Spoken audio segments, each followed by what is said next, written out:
السلام علیکم دوستو، یہ جو آپ سکرین پر دیکھ رہے ہیں یہ کوئی عام قیدی نہیں ہے۔ یہ اس امت کی بیٹی ہے جس نے کبھی محمد بن قاسم کو پیدا کیا تھا۔ آج وہ بیٹی ڈاکٹر عافیہ صدیقی امریکہ کی سلاخوں کے پیچھے امت کی خاموشی پر آنسو بہا رہی ہیں۔ کیا آپ نے کبھی سنا ہے کہ ڈاکٹر عافیہ صدیقی کی آقا دو جہاں سے ملاقات ہوئی تھی؟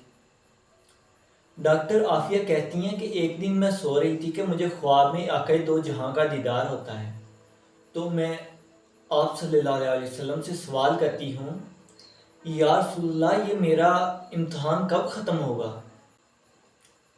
تو آپ جواب دیتے ہیں کہ بیٹی یہ تمہارا امتحان نہیں ہے، تمہارا امتحان تو کب ختم ہو چکا ہے، یہ تو میری امت کا امتحان ہے۔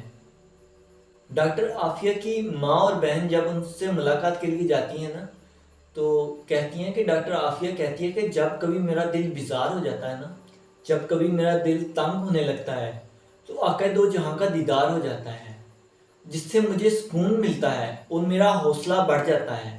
وہ کہتی ہیں کہ یہ امریکی مجھے روز کہتے ہیں کہ عافیہ تو آزاد ہے، تو اگر جانا چاہے تو جا سکتی ہے، لیکن ایک شرط ہے کہ یہ جو قرآن پاک پڑھا ہے نا اس کے اوپر سے گزر کے جا، تمہارا راستہ کوئی نہیں روک سکے گا، ہم تمہیں سپورٹ کریں گے۔ لیکن سلام ہے اس بیٹی کو جو اس پر چپ چاپ بیٹھی ہوئی ہیں، اس آس میں کہ کوئی محمد بن قاسم آئے گا، کوئی سلطان محمود غزنوی آئے گا جو اس کو بچائے گا۔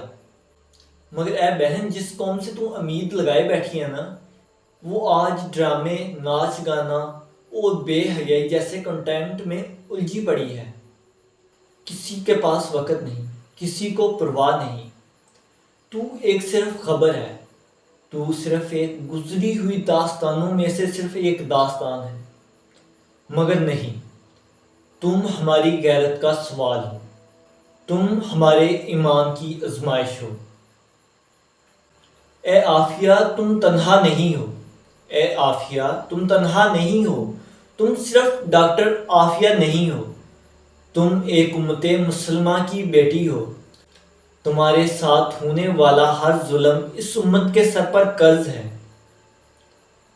جاگو امت مسلمہ، اگر تم آج نہیں جاگے تو کل تمہیں یہ تاریخ معاف نہیں کرے گی۔